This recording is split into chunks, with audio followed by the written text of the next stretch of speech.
Today we are beginning a new series of 7 reflections on something that, it might appear a little bit negative, but it certainly is very, very important and kind of crucial for our whole interior life. And these 7 things are the 7 deadly sins, as they're called, also known as the 7 capital sins. Deadly because they are seen as the sins that, if they're left to go wild, they will eventually kill the soul.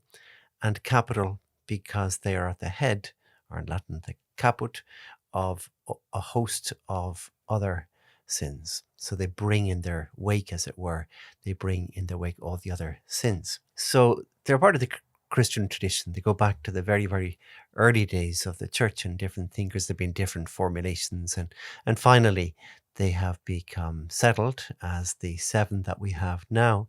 I'm sure you're very familiar with them: pride, envy, wrath, sloth, avarice, gluttony, lust.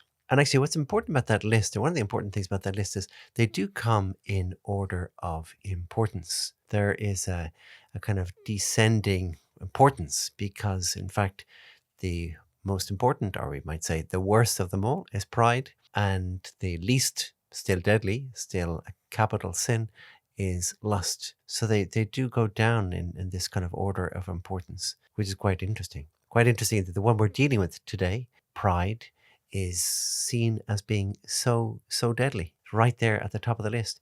And we might be surprised that it really trumps other ones: avarice, gluttony, lust at the very bottom. But yeah, pride is right up there at the very top of all these deadly or capital sins. It's the deadliest because it's the one that is most opposed to love. And that's what these, you say, nasty habits, or vices, as we call them, that's what they are, really. They're things, ingrained habits that pull us away from love of others and love of God. And the one that does this most successfully, we might say, is pride.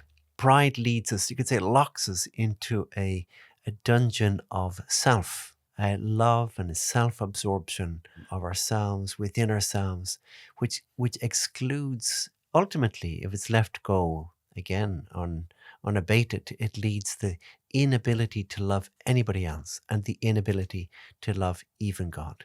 And that is why it's so deadly. And that is why also it is the diabolical sin. It is the sin, none of the others, but it's this sin alone which makes the devil the devil. He is the devil on account of his huge pride. He's pure spirit, of course, Lucifer and all his other devils. Of course, he can't be tempted by avarice or gluttony or lust. These things are not problems for him.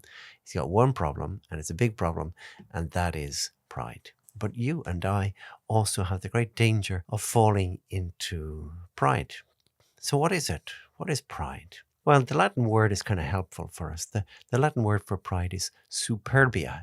And we can kind of work it out. Super, as in above. And the bia there comes from bios, meaning life, ordinary other human beings. And so it's this idea, this conviction of our superiority, that we are greater, higher, superior to others in many kinds of different ways. And we just are lost in self-love.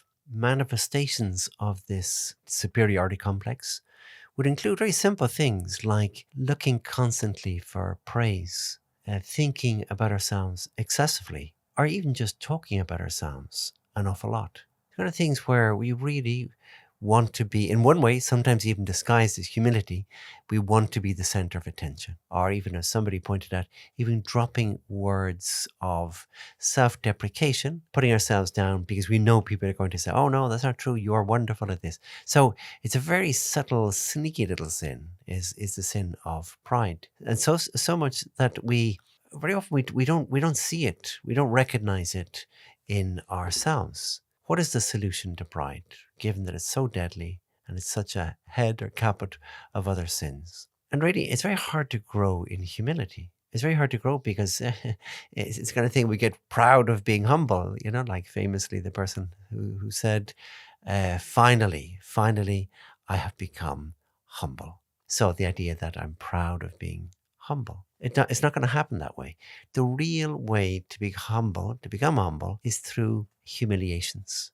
And a humiliation is kind of like always a reality check, where reality kind of catches up on us and we see, well, I'm not so wonderful as I thought. I'm not superior. For example, somebody clearly does better than us. They get a promotion. We didn't get the promotion. They get first place in the class. We got fifth place. They're preferred to me. They win in an election that I lost.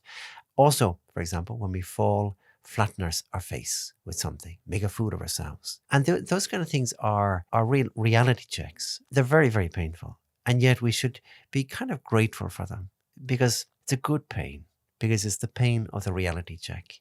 And if we take the humiliations well, and really every day brings at least some tiny little humiliations, and then occasionally we have big, big humiliations. But each time we should react with gratitude. Thank you, God, for giving me this reality check, because I move against this most deadly of all vices, pride. I give you thanks, my God, for the good resolutions, affections, and inspirations you have communicated to me in this meditation. I ask you for help to put them into effect. My Mother Immaculate, Saint Joseph, my Father and Lord, my guardian angel, intercede for me.